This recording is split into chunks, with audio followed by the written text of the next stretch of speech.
হঠাৎ পুলিশের বড় রদবদল। বাংলাদেশ পুলিশের 2 জন অতিরিক্ত আইজিপি, 5 অতিরিক্ত ডিআইজি এবং পুলিশ সুপার পদমর্যাদার 48 কর্মকর্তাকে একযোগে বদলি করা হয়েছে।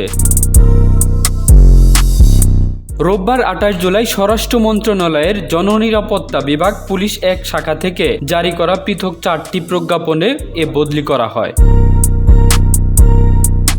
রাষ্ট্রপতির আদেশক্রমে প্রজ্ঞাপনে সই করেন উপসচিব মোহাম্মদ মাহবুব রহমান শেখ। অতিরিক্ত আইজিপি পদে বদলি হওয়া প্রজ্ঞাপনে 2 জনকে বদলি করা হয়েছে। অতিরিক্ত ডিআইজি পদে বদলি হওয়া প্রজ্ঞাপনে 5 জনকে বদলি করা হয়েছে।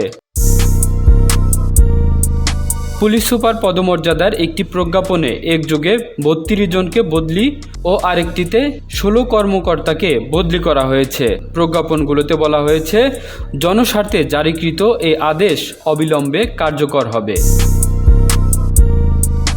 কামরুল ইসলাম, এই বাংলা নিউজ ডেস্ক।